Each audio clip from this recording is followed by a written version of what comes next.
Hello, Rotarians and guests. Welcome. Welcome to the Rotary Club of San Jose and meeting number 5,521. We're about to get going here, folks. My name is Matt Breaker, and I have the honor and privilege of leading our meetings in our club for this Rotary year. So I want to welcome everyone. We got a great show ahead of us. Come on in and settle in and get your seats, and we'll get things going. I want to start off by thanking today's greeting line, which was handled by the Red Badge Committee. They look fabulous in all their glory out there, yes. They are led by James Williams and Steve Ellenberg and President-elect Tim Gill. So give it up for that committee and their leaders. Yes, indeedy. That's right. Yeah, let's hear it, folks. It's Cinco de Mayo. We got the celebration going on here. So happy Cinco de Mayo, everybody. We'll try to ring the bell to get going. Folks, okay, so also want to say thank you. It's the first meeting of the month, so we've got some traditions we've been doing at the first meeting of the month. One of them is we start off with a nice little wine reception, and we had that today, and our wine pourers were Martha Wapensky and Laura Costanzo, so want to say thank you to them. Hopefully everyone got a little libation to get going. Another one of our traditions that we've started for the first meeting of the month is we have our Rotary Sip and Snack Squad bringing in treats from local businesses, and that's led by Kelly Dipple and Emily Rubicalva, and Emily is making her way up here. She's going to introduce who's our guest today, who's brought some treats. Emily, take it away quickly if you would. This will be very quick. Sidoni, if I could get you to stand up. We try to feature a business the first Wednesday of the month, and I am very glad to introduce Sidoni Naismith, who is with Black Swan Consulting. It is a new management consulting firm on 2nd Street. Terrific. Thank you, Emily. Welcome, and thank you so much for the treats. They look fabulous. Check those out, folks, on your way out. That's great. And another one of our traditions for this year, for the first meeting of the month, is to have a little music. And we've got a special treat today that we introduced everyone into a little bit as they came in the lobby. We've got the fabulous Washington School Mariachi Band here. Show some love to these fabulous kids here. Yeah. And they're going to kick us off with a little song. So take it away, folks.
Outstanding.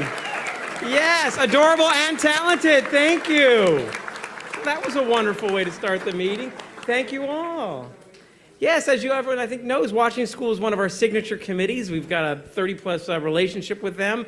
That committee is just thriving, currently led by Sarah Janigan and Audrey Fox, going to be led next year by past President Karen Sinanu as well. So I'm so glad to see that. I think that's about, Sarah, is that about the 4th year we've had them now coming in? Yeah, 4 years. That's terrific. So that was great. Okay, we'll do some traveling microphones now. We've got Ruben here. Ruben, please introduce yourself if you would. Who is your sponsor? Good afternoon, everyone. My name is Deacon Ruben Solorio, and I'm here first time as a Red Badger and sponsored by Ray Castañeda. Fabulous. Welcome. And we'll see you at the barbecue as well. Yes. Okay, and Dora, you've been old hat for you. Tell us again, though. Judge Dora Padilla, Red Badger, sponsored by Jonathan Padilla and Racing Castañeda, retired as of December. Wonderful. Well, welcome. Thank you both for taking on the duties. Let's do guest introductions, folks. Rotarians with guests, if you could please stand up with your guests, and we'll get the traveling mic to you for introductions. We'll start on this side of the room and work our way over. Got Brian right over here, leading us off. Hi, Brian. Hello, Brian Kimball, sponsored Daniel Zazueta here, and I'm here with my guest, Julia Van Roo from the City Attorney's Office. Wonderful. Welcome. Yes. President-elect Tim Gill, tick-tock, tick-tock. Thank you, Matt Breaker. I will remember this teasing. I'll get back to you. Don't worry. Tim Gill, my sponsor was David Down, who joined our club in 1952. My guest is Tin Ling Chung, who is the president-elect of the Campbell Club. Wonderful. Welcome. And the marvelous man himself is here today. Hello, Marv. Yes, President Matt, Marvin Bamberg from Campbell Rotary. Welcome again. I love to see you.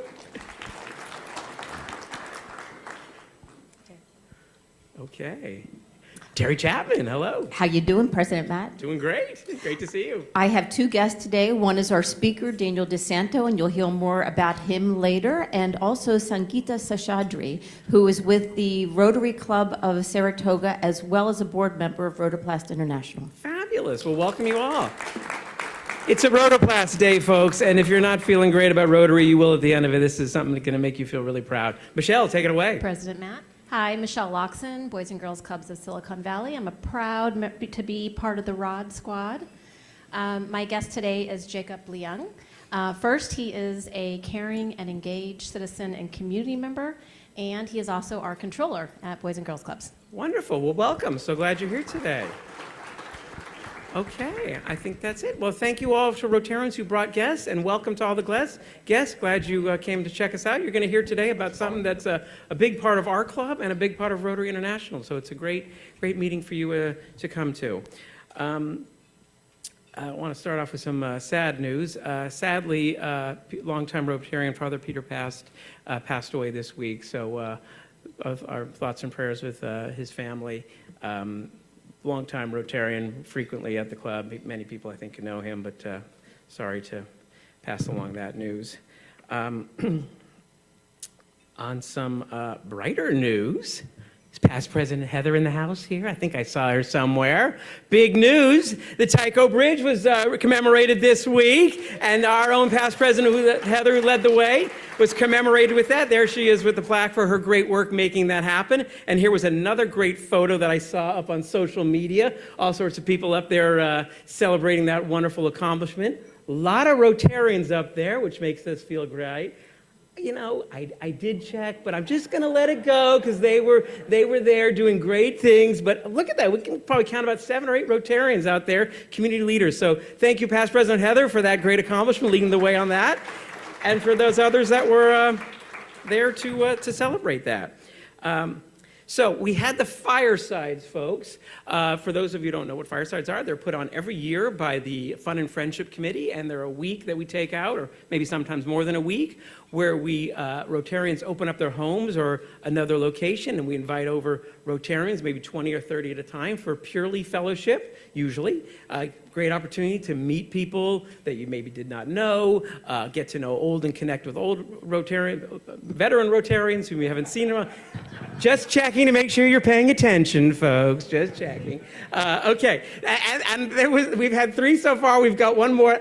Fabulous is the only thing that comes to mind. First, homemade pizza at the home of the Lazzarinis. There is Mark Lazzarini. I was at this one. There he is with his Italian pizza.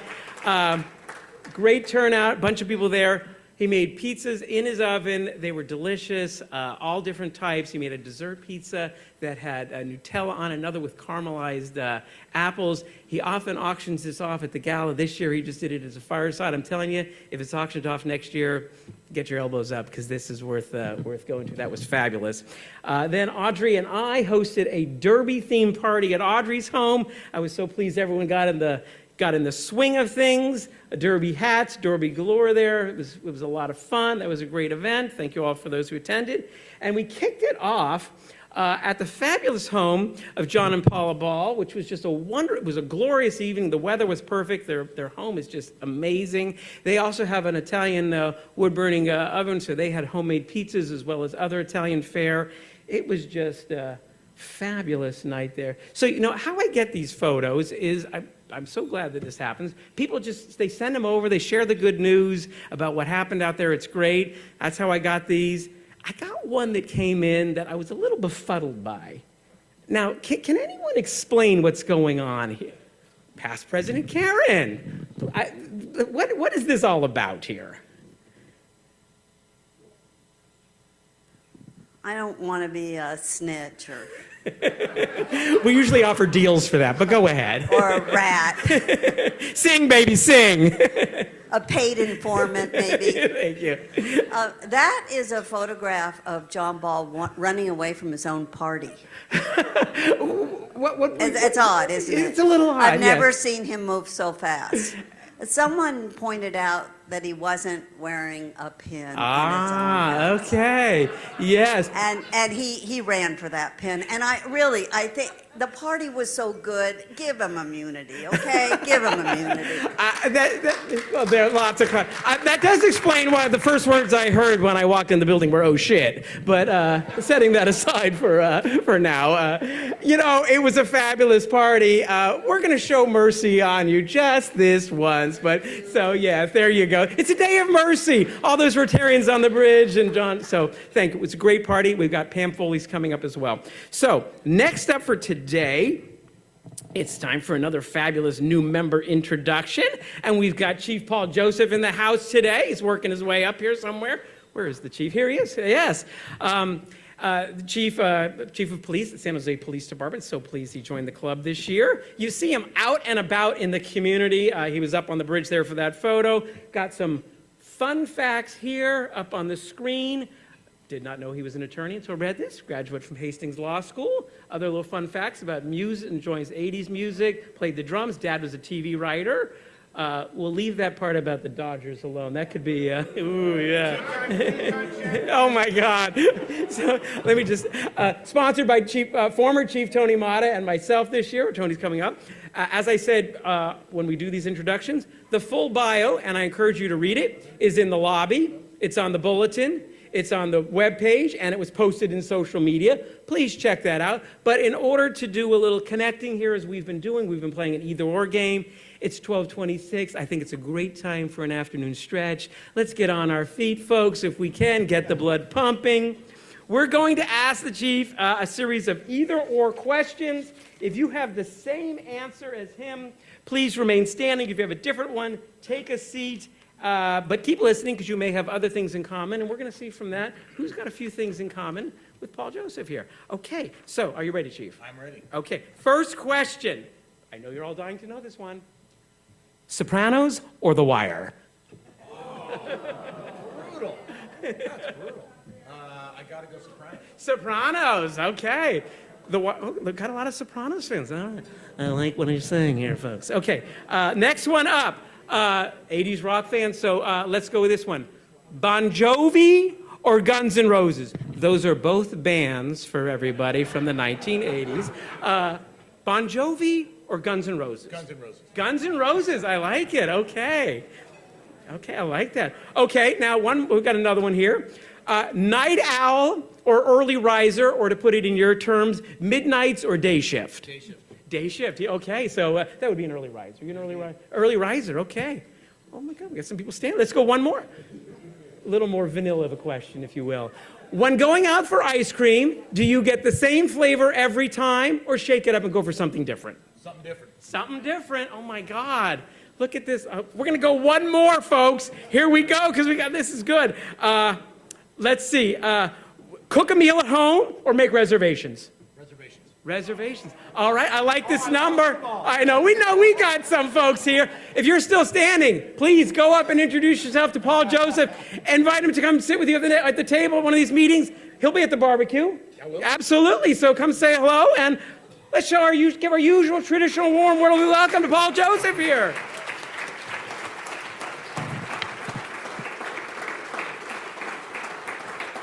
Thank you, President Matt. President Matt is my sponsor. Actually, what prompted me to become a Rotarian was Chief Mata. I was invited to speak, and at the end of the speech, there was a question and answer period, and Chief Mata really set me up good. He said, I know you're new as a chief, and I'm sure you're formulating your community engagement plan, and I'm sure that must include becoming a member of the Rotary Club. So thank you, Tony. Here I am.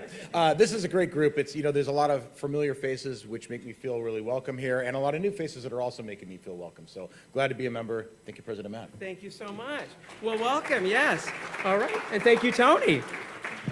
Great new member. He's been coming to the meetings. He's getting involved. He's going to be at the barbecue. So terrific. And yeah, when you're out and about in the community, you see the chief everywhere, and it's just wonderful. And wonderful to know that he'll be wearing that Rotary pin when he's out there.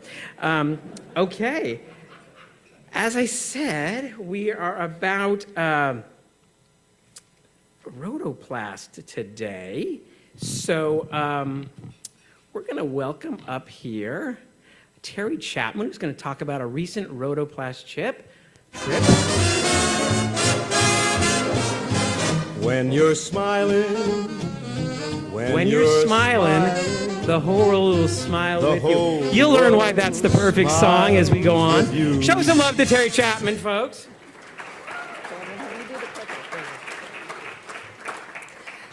So I'm here to talk about a trip that 8 of us San Jose Rotarians took to Cebu City in Philippines. We were there in March for 2 weeks. We partnered with Rotoplast International, and you'll learn more about them when our main speaker comes up. What I'd like to focus in on is what our specific 8 people did. But anyway, we did cleft palate and cleft lip repair surgery.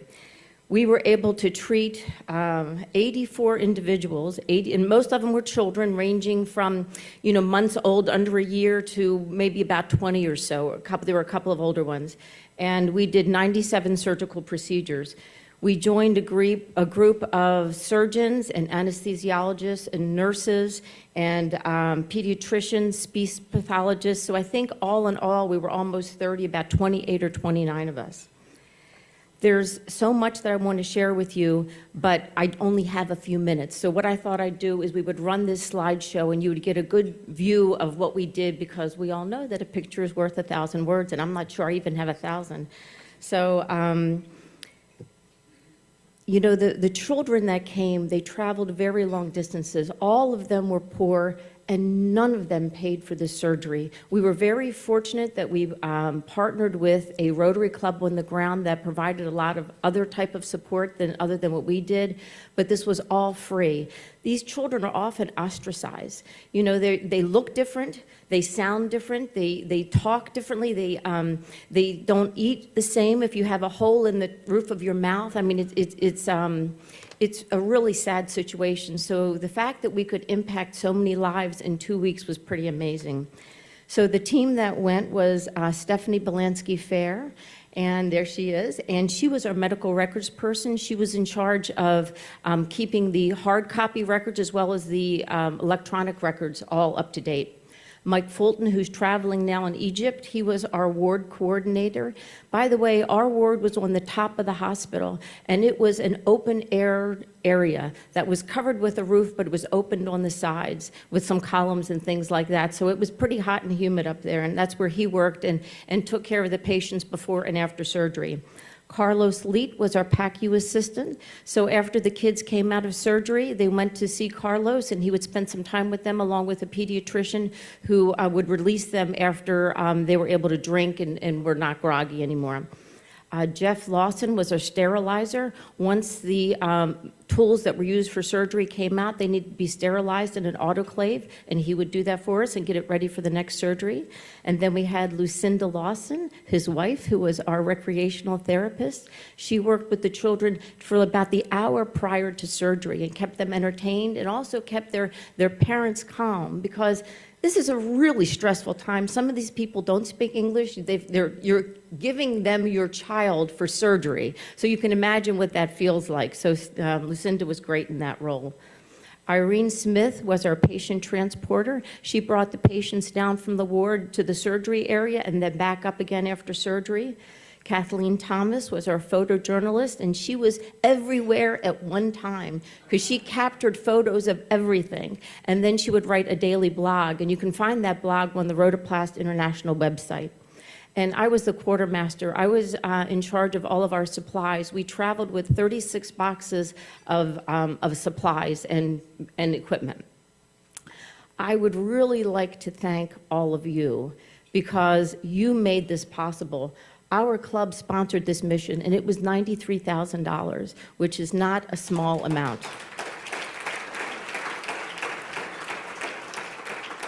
This is your foundation dollars at work. So we, along with many other groups within Rotary, get a small amount, but it's supplemented by so many of our very philanthropic, wonderful people. We've been supported over the many years by the Ellenberg family. Steve's father, Sandy, helped start Rhodoplast within our club. He and his family have been super supporters, as has been the George family, the late Bob Keeve, Jeff Fisher, Carl Silker, Art Lund, the Brandenburgs, John Davis, Clarence Stone, Mike Block, Scott Seaman, Shashir Doctor, and many anonymous donors. But I guess I'm telling you, we could not do this without you. So from our group, our team of 8, I would like to thank all of you. And I'm going to take the liberty of thanking you also for those 84 children and their families, because this is a life-changing experience. They're often bullied. So really, thank you for what you did. I would also like to let you know we're having a planning meeting for our next trip. So if any of this sounds interesting to you, reach out to me. The meeting is going to be on June 2nd at 4:30, and it's going to be at the Joseph George Wine Shop, and we'll talk about what we're going to do next. So we would love to have you there, and even if you don't think you want to come and support us and learn more about what we do. Thank you.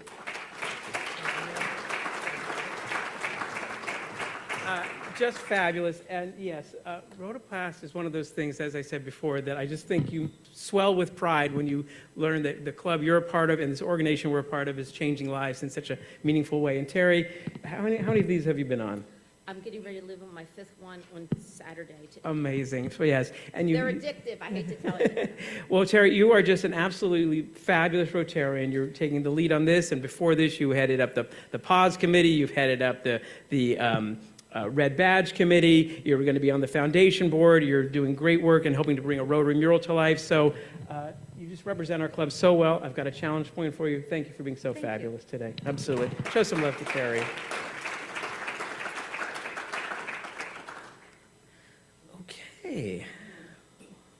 All right, we've got some announcements. This Saturday is a Fun and Friendship hike, 10 a.m. at Rancho Canada del Oro. RSVP to Ashley Hopkins Pass if you'd like to go on that for a 4-mile hike. Just like the firesides, another great opportunity to go out and have a chance to mingle and meet fellow Rotarians and spend a little time with them outdoors. I've been to these this year and previous years. They're just fabulous, so I encourage you to sign up for that. That is going to be great. On May 30th, we've got the past president Brian Adams Mini Masters at Golfland at 9 a.m. And here is what the winner shall receive, a custom-made past president Brian bobblehead. It's going to be great. Just a fun event, family-friendly, so I encourage you to head out for that.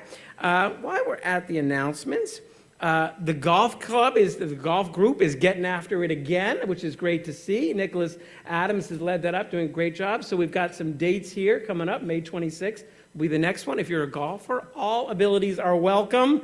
Encourage you to reach out to Nicholas and sign up for that. Yes, there is a 19th hole, so that's always fun too. And on May 17th is the celebration and awards ceremony. That's going to be held at Technology Drive here, so encouraging folks to attend that as well. One more announcement. Our happy hour with the Downtown and Chamber is going to be on the 21st of May, 5 p.m. at 5 Points Cocktail Bar. Encourage you to come out. There's always great events, great chance also for mingling. A lot of fellowship things happening, so encouraging folks to attend that.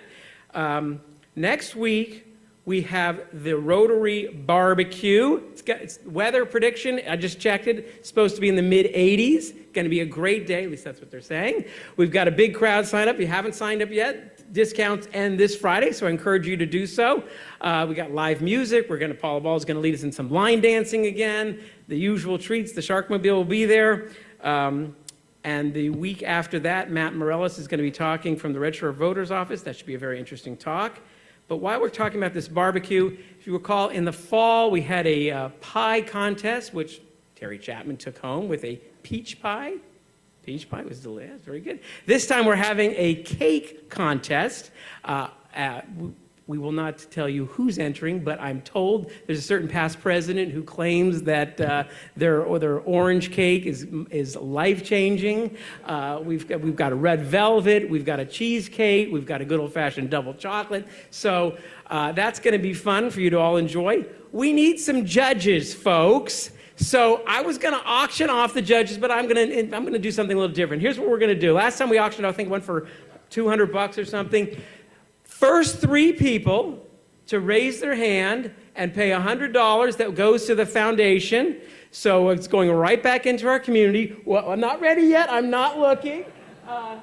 Also, we'll get a fabulous Rotary hat. There'll be the tasting squad. They will award the winners. First 3 hands to go up. Ready, set, go.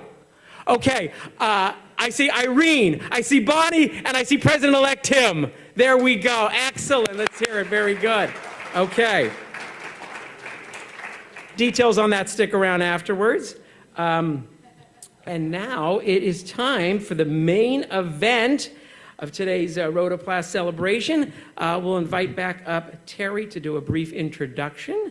It's going to be a great presentation. I saw this, took a little peek at the slides here. Show some love again to Terry, folks.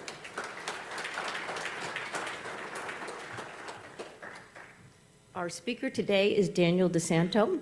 Daniel is the ED for Rotoplas International, and he's been in that role for a couple of years, but he was also with Rotoplas prior to that in the early about 2012, I think, or so. He has a passion for bringing health equity to underserved communities. He's also a banana slug because he graduated from UC Santa Cruz. He went to school in London as well as Hong Kong. He's worked in South Africa. He's been an epidemiologist. He has a very deep background. So please join me in welcoming Daniel.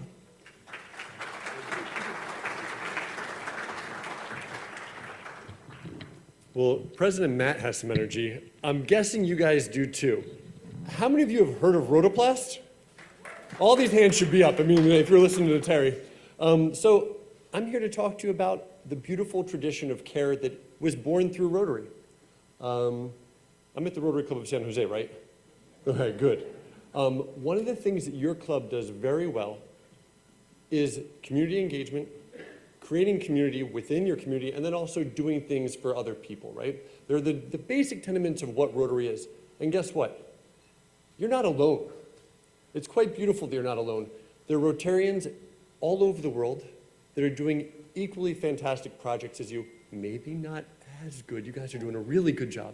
But there are a lot of them out there. And through Rotoplas, which is Rota as in Rotary and Plas as in plastic surgery, we unite all of you to be able to help patients who require surgical intervention that wouldn't have it otherwise. So what am I going to talk to you about today? I'm going to tell you a little bit about Rotoplas. We're going to go through what the problem is and why we do it. So cleft lip and palate review, burn scar contracture review. We're going to talk about how Rotoplast speaks to these. We're going to talk about your club and Rotoplast, which is why I'm so happy to be here, to talk about the past as well, and also the present.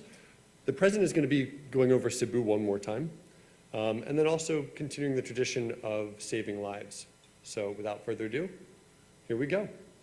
So Rotoplast International transforms the lives of children and families by performing multidisciplinary care for patients with cleft lip and palate and burn scar contracture. We do this for we do it for free.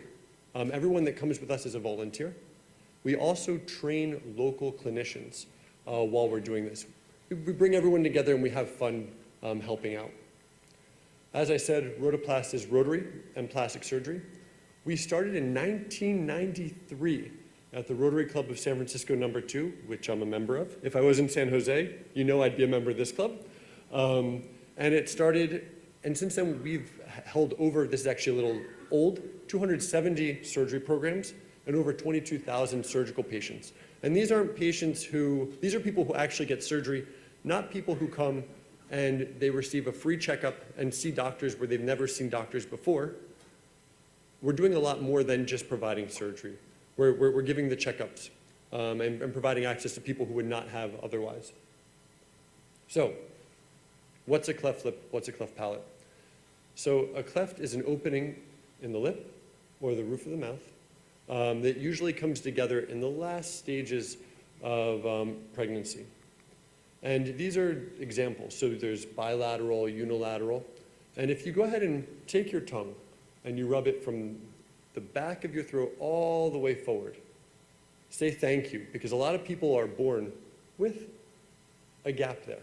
And it basically causes air, food to be able to flow from the mouth into the nasal cavity. You don't have suction. And then for the lip also, it's just a straight shot through. And there are varying degrees of this. This happens all over the world. It happens in the United States. Fortunately, most people are born into a system where they receive care immediately. That's not the case everywhere. So about 235,000 children are born each year with clefts. It's about 1 in 700. And again, in the US, that's about 7,500 each year. So why does this happen? It happens for a lot of reasons. There's genetic predisposition. So a lot of times we see parents who come to our clinic who had surgery in the past with their kids who also have to have surgery. But there are certain risk factors that are involved in this as well. So the major one is actually poverty. If you're not eating correctly, you don't have folic acid in terms of the mother. There's lifestyle choices in terms of drinking and smoking during pregnancy. Lack of vitamins, like I said, that folic acid, and then also pollution. We're able to protect ourselves through the expenditure of money. A lot of people who are living right by the highway, they can't do that. So it's usually the most impoverished people who come to us to seek care. There's life-compromising effects. So I don't know about you, but man, I'm looking back at middle school and elementary school, kids are brutal. And to be different or be seen as different when you're cognitively all there and you just want to play and be part of a group and be yourself, to not be able to do that is very difficult. So there's a lot of stigma. There's an inability to speak with clarity. There's difficulty swallowing food. Suction is difficult as well, because if you have a hole between the roof of your mouth and your nasal cavity, you can't really suck on and get milk easily either. So there's all sorts of issues there. You guys went to Cebu this year, and this is a message that I got last year from someone reaching out to us on Facebook saying, I'm getting bullied, help me. And this was just a normal Tuesday for me when I opened the computer and look at it. But for this was a kid reaching out, having the confidence to reach out and try to do something. And I'm really happy that we were able to with you guys. It's not just one surgery and done. That's one of the things that people think about cleft lip. Oh yeah, we just go there, we do the surgery, blah, blah, blah, they're on with their life. It's a commitment. And one of the things that I'll be talking about shortly is you guys went to Cebu City, Philippines this year. We've been working with that Rotary Club, and we've held 22 surgery programs with them. So that's going back year after year after year, because it's not one surgery and done. There's a lot of care that's required, from speech pathology to relearn how to use those muscles that are pulled back together, to making sure that the teeth line up and the jaw moves forward. So it's it's a complicated thing. That said, it looks good. The one surgery makes quite a big impact. I mean, this is a before and after, another before and after, and this is one of my favorites. There's more benefit when you're younger, but that doesn't mean that people still don't deserve a second chance. Or did it kind of change the cards a little bit from what you were born with? This woman was in Guatemala, rural Guatemala.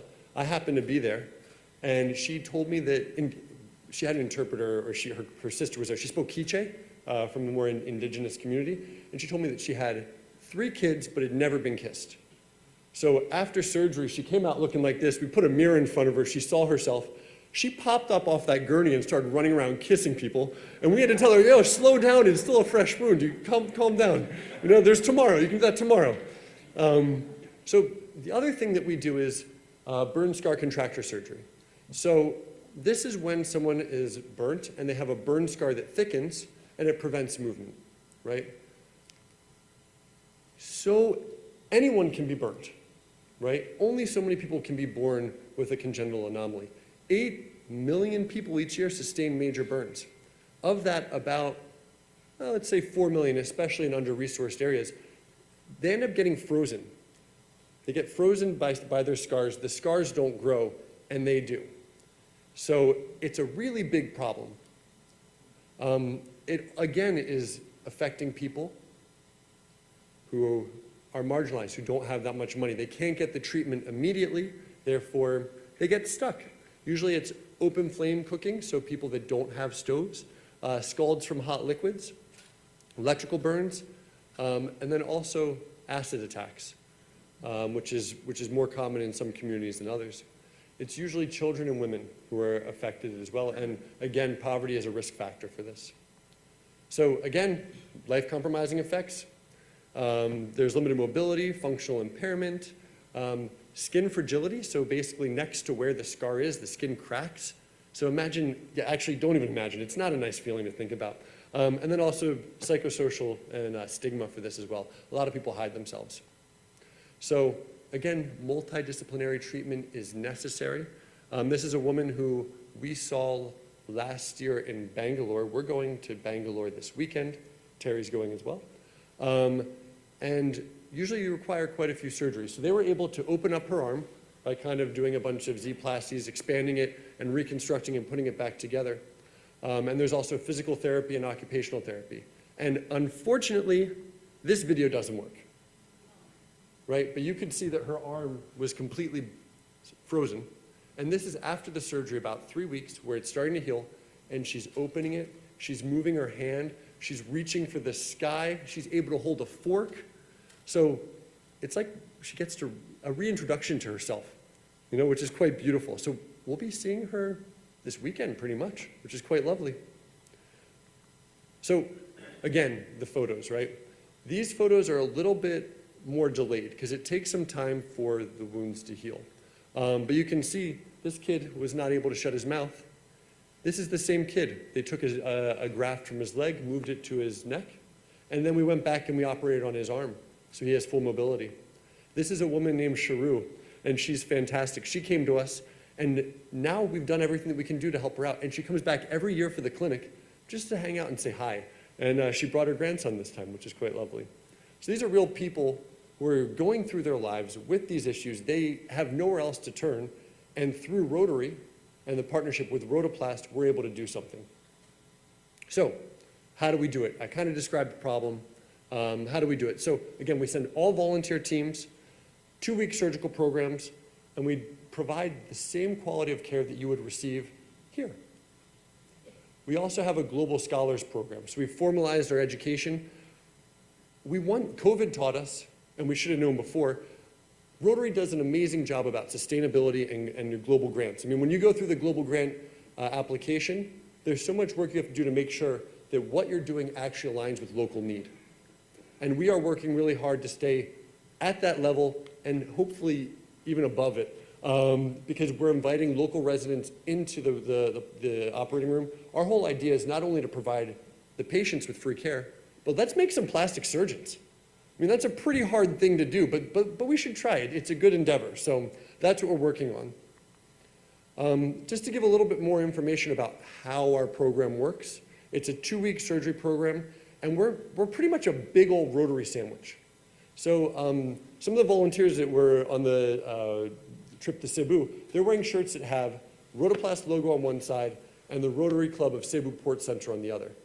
The Rotary Club of Cebu Port Center would have been the bottom bun, Rotary Club of San Jose would have been the top, and Rotoplast would have been the meat, because we are in between the 2 clubs that make this possible. The local club, they organize everything on the ground, getting the temporary medical permits, recruiting the patients, communicating with them, and making sure they feel comfortable. And we come in and we provide, Rotoplast provides the technical expertise, and also the international volunteers and the funding to make this happen. So this is a schedule just so you can visualize it, how it would slot into your personal calendar. It's 2 weeks, it does a lot of good, 8 days of surgery. There's a pre-clinic and a post-clinic to be able to review. And that's kind of how it works. Who goes on these trips? I mean, you know the people in your club because we just mentioned their names, but there's also plastic surgeons, a lot of specialists. And if you are one of these, please, I encourage you to volunteer or to sign up to volunteer on our website. But plastic surgeons, anesthesiologists, pediatricians, OR nurses, PACU nurses, orthodontists, dentists, speech pathologists, physical therapists, and then we also had geneticists go for some time because we were doing genetic research into the difference between risk factors for people with cleft lip and palate in different areas. Some of that has been published as well. This is the important one. So this could be you. You could be going as a non-medical volunteer, and some of you have. So Terry went over this earlier. I'm not going to go over it again, but if you have questions, please ask me or ask some people in your club that have been. Funding. So each trip has a different budget because every trip is different. And then there's partial and full sponsorship. Full sponsorship means you bring a bunch of Rotary volunteers from your club, from your district to be able to make it happen. So I'm going to talk to you about Cebu, okay? So I kind of went through what it means, how we do it, what the problem is, and now we're going to bring it back to your club.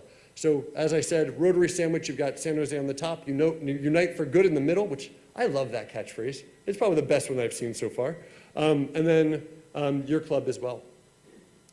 And this is not a once-off thing, which is beautiful. When I worked for Rotoplast in 2012, I was working with Kathy Wiley and many other people from this Rotary Club to be able to implement our program. So we've done 19 surgery programs together, and over 1,500 patients have benefited with surgery. That's amazing. So you guys have a legacy here in San Jose. You got a legacy in other parts of the world as well. So thank you for that. So I want to recognize you guys for all that you're doing now and what you've done in the past as well. As I said, this trip was to Cebu. We tried to do a little education with speech pathology because there's a lacking, there's not enough speech pathologists there. You can get the surgery, but if you don't know how to use it, you're still not talking the way that you would want to. And you might be able to see, you got the same sign over there. That's wonderful. So it really happened. In the age of AI, this isn't all made up. It really happened. This is the calendar, right? So this is what your team did. They came through. They spent. There were 7 surgery days, a post-clinic. There was a closing party with the mayor of Cebu, I believe. Yeah. The governor. I'm sorry, the governor. Yeah, and also invited the governor's mansion. Swanky. 34 boxes, 3 operating rooms, and a lot of fun. And this is the team. So this is the surgical makeup who was there. And the cool thing is, it wasn't just people from the U.S. We had anesthesiologists from the Netherlands. We had a Guatemalan plastic surgeon. So it's a really, really international affair. So we had 112 patients attend pre-clinic. Out of those 112, 84 were deemed surgically, would benefit from surgery. We don't want to give everyone surgery. We want to give people who benefit from surgery that gift. It's a risk. We have to be very careful about how we go about giving it. 44 patients received lip surgery, 28 received palate, and then there were fistulas, which is secondary surgeries. Sometimes with the scars, there's a hole that appears afterward, and we have to go back in and fix it. So we also had dental outcomes.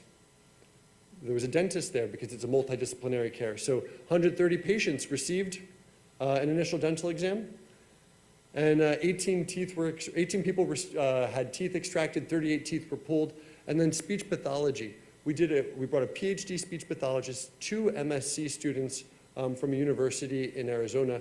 And the whole idea was, let's teach the only speech pathology program in Cebu how to do cleft care. And that was a lot of work, bringing students in and educating them as we provided the speech pathology services. But it led to 118 patients getting the care that's required and 106 households also being educated, because parents want to take care of their kids. If you teach them how to be a speech pathologist, they'll do the work. So let's talk some money, right? You guys sponsored this, about $90K to be able to make this happen. What is the return on investment? So we were able to estimate that we provide about $580,000 worth of free care in Cebu. This doesn't include the educational component either. And that is for the surgeries, for anesthesia, for pediatric cases going through and making sure that the pediatricians are on top of it. So it's a big investment, a lot of time, a big endeavor, but it has a huge impact. So I wanted to just recognize the Rotary Club of San Jose volunteers. And those are the volunteers that went on this trip. I'm in a position where this is my life. I get to talk about this all the time. I get to interface with the volunteers. And I would say that you guys are the ones that inspire me and give me the energy to keep on going, because you pick up out of your life, you go to the other side of the world, and you step into a whole new zone with a whole new set of responsibilities. The surgeons, they go to the operating room. They do the same thing they do every day. You guys have to learn a whole new skill set in a whole new area. So I would love for you guys to stand, if you would. And would you guys give them a round of applause?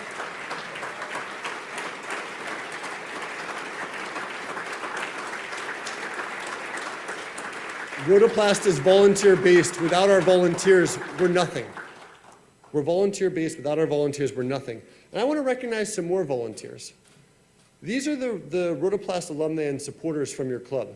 And there are some names on here that maybe they transferred out of your club, maybe you don't know them. But to us, they've really helped solidify this 19 surgery program tradition of care that your club has and its impact in the world. So if any of these people are here, please stand up. I would love to see you, and please come up and say hi as well. Thank you.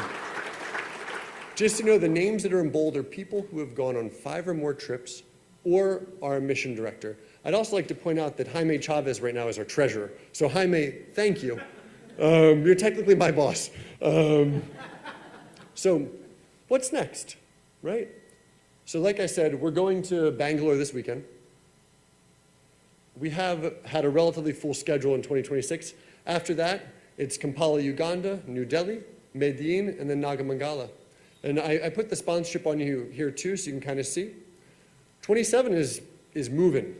I just got back from a site visit to Madagascar, which is a potential new site. Same with Zambia and Uganda. And we're going to try to figure out how to get a clinical rotation going of Rotoplast fellows, plastic surgery residents moving between sites. And it's so nice when the surgeons, the junior doctors join us, because it's a whole nother level of community and a perspective into the local population that you wouldn't have otherwise, which is quite cool. Last slide is learn more and get involved. So we have a newsletter, scan the QR code, get involved. We have a Facebook, follow us. We usually post about what's going on and where we are and what we're doing. I would highly encourage you to hop on our website and learn more. And then also, we're having a gala. If you didn't know, we're based in South San Francisco. I drove here. Quite easy. Actually, yeah, very easy. If you guys are interested, come on up. It's May 30th. So we're celebrating over 33 years of doing this. So I got some time, I believe. I think you do, yes. Thank you so much, Dan and Santo. Wonderful. All right. Makes you feel good to be a Rotarian, that's for sure. Yes, we'll have some time for some questions. If we get the traveling marks to folks with, does anyone have any questions? Jeremy, take it away. Thank you so much for sharing with us. I was curious on the patient outreach side, how are prospective patients finding out that you're coming to town, that you have what you have to offer, and so forth? Very good question. And Rotary is at the heart of it. So the Rotary Club of Port Center in Cebu and our local partners, they handle all of the communications and the media outreach, because usually they're in quite strategic positions. They know the lay of the land, and they're able to use the local media in a way that we can't. So that's usually how we do it. The other way we do it is we have a big database of past patients. And like I said, it's not one and done. We have a commitment to the patients who we serve. So we reach back and we bring them with us. Yeah. So that's the best way to do it usually. Yeah. Steve Prouty. Yes, thank you for speaking today. You gave the numbers. Sounded almost like a 6-to-1 leverage in terms of the cost versus the medical services that are provided. Is there any estimate of the economic impact on the patients' lives going forward? How, what their life would have been like if they'd stayed the way they were versus what their future looks like after the surgery? Wow. Second question, you're grilling me. I love health economics. Absolutely love health economics, and that's a huge question. Do you happen to have a PhD? With this kind of work, the thing that is really difficult is there's no counterfactual. As soon as you intervene, you ruin the control. So there's really no way for us to go about doing that. That said, I think that it would be really nice to do a documentary that follows patients through time. That would be really nice. But in terms of the expenditure and how much benefit there is economically, I can't say, but you see it. You see it in the families when they come back year after year. And there's a lot that goes into the economics, right? There's also like qualities and dailies, so quality adjusted life years. And there, I can guarantee you they're living a much better life than they would have.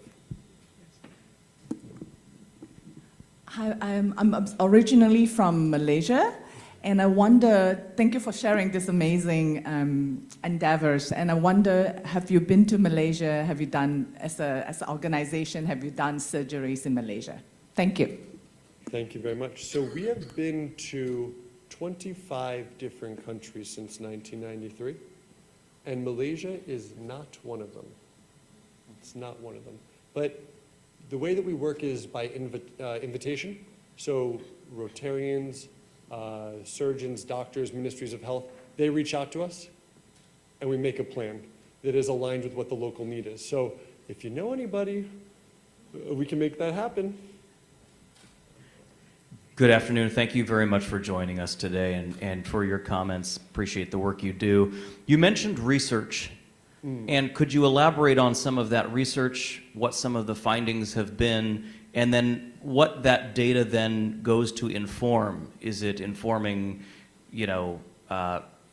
medical students? Is it how is that data then used out in the real world? And then how does Rotoplast capture some good that comes from that data being pushed out? Grants, et cetera. Can you elaborate on some of that process for us? Great question. So Rotoplast started in 1993, and we used to love paper. Everything was on paper, handwritten. It's volunteer-driven, so all of the medical records have been completed by volunteers. So you have a lot of variability between missions, between surgery programs.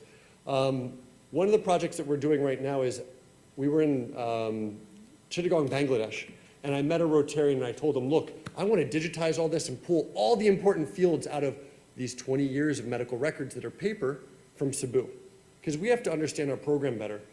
He took me to a warehouse in the middle of Chittagong where you walk in and you just hear clicking, because there are so many people doing data entry. I sent him the PDFs, and right now we're doing an evaluation of our program, trying to understand the changes over years and age group and different demographic analyses to be able to understand our patient database better and how to better orient to our patients. So one thing is, how do we improve our program with this data? The data that's already been published is through the University of the Pacific, and it's through Dr. Marie Tolarova, who is a geneticist. I don't know, maybe some of you have been on a trip with her. She was taking blood samples back from sites all over the world. and processing them to be able to see the difference of risk factors for cleft lip and palate in different areas. Trying to be able to understand, okay, how do we do prevention? Which is a crazy thought. Yes, we can do something about this by trying to basically make sure that the mothers have folic acid in their diets. We can reduce the incidence of cleft lip and palate. So that said, it gets difficult when it comes to implementation because, man, if you work with Ministry of Health in some of these countries, it's a miracle we get these programs off the ground. That said, the goal is to do more prevention work with that information as well. Guys, past President Steve Borkenhagen over here. Thank you for the beautiful program. I went to Guatemala a couple times, and something that the members who have never been on a Rotoplast trip don't know about is the fact that at clinic, many of the children and families are turned away. And I would say for me, that was the most tragic part of the whole trip, not the wonderful surgeries that were done that are really miraculous for these children. Can you talk about follow-up with those who come to clinic but are not accepted for surgery? Most certainly. We travel from here to another part of the world to do good. And when you can't do that good, it can be heartbreaking. You see a kid that's sniffly, has a cleft lip and palate, and you want to do a surgery. But if you put that kid under anesthesia, they are at risk. Surgery is serious, and we want to basically provide the level of care that we can without putting them in harm's way. It's an elective procedure. It's very, very important, but we'd rather wait 2 weeks, 3 weeks, a year, and make sure that patient gets care later, rather than put them in a more risky situation than they need. So that is one situation that can happen. A patient arrives, they're screened, and we find out that they have a fever or they have some sort of sinus infection, and they have to be turned away. The other situation that happens is people come seeking hope, which we all do. We all want a little bit of hope. And they come to us to try to do something for them. But what they need in reality is something that we unfortunately can't provide. Now, I mentioned the Rotary Sandwich. And I mentioned how important our local partners are. Our local partners help with recruitment. Our local partners are more competent culturally than we are. They understand the resources. And they work with us to be able to provide care for those patients to the best of their ability as well. And I think that one of the things that's really difficult about this work is acknowledging our shortcomings. We go into it with the best intentions. We are as risk-averse as possible, but we can't help everybody. One of the things that we're developing to speak to this, because it's a reality, is our electronic medical registration system. So what we've been doing in more recent years is we have patients pre-register. So that kid that lives all the way out eight hours away by bus, and her mother potentially, if we're able to see, because they send us photos in WhatsApp, that we're not able to do something, that it's not aligned with the care that we're set to provide, we encourage them not to come. So that's also difficult, because you have someone looking for hope and you have to say, I'm sorry, we can't help you. But it's better to save them the money and the time, and also try to figure out how to get those services. So we're building a database for patients we can't speak to, but we're a volunteer-based organization, which means we might be able to get a volunteer who can do something.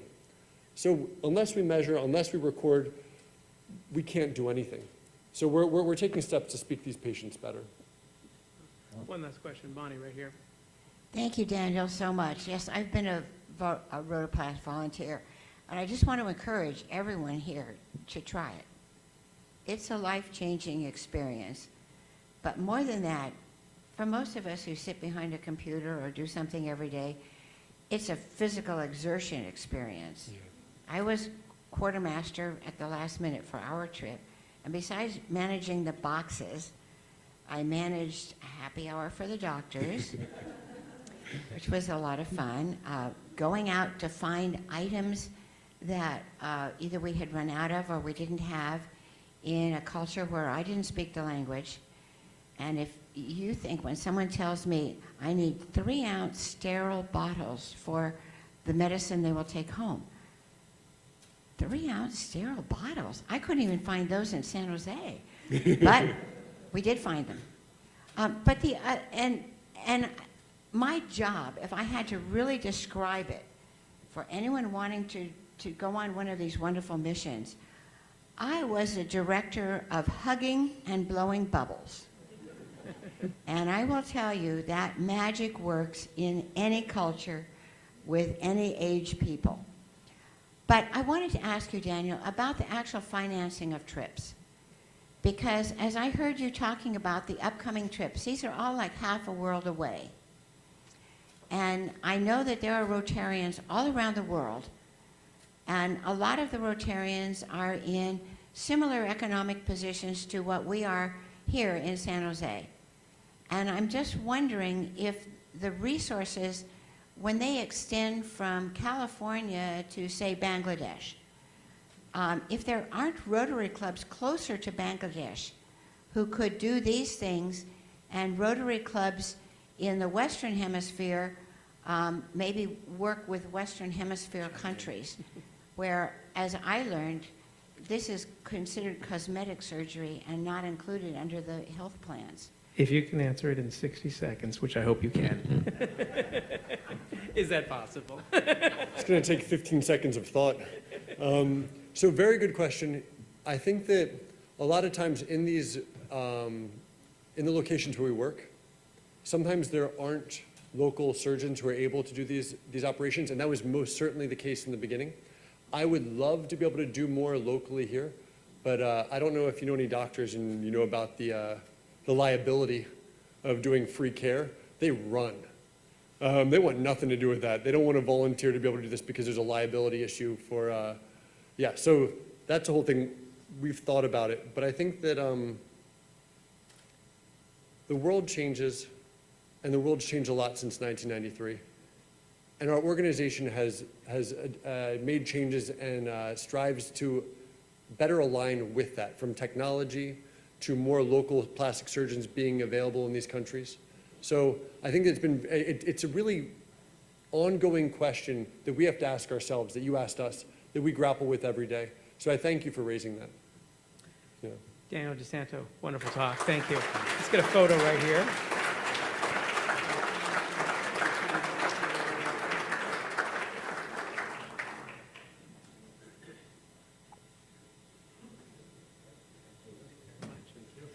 Okay, fabulous talk and very inspiring. As I said, we've got the barbecue next week, so if you haven't signed up, sign up and get on out there. It's going to be a great time, and to get you in the mood for it, we're going to send you out with some John Party heartache medication. And with that, this show is a wrap.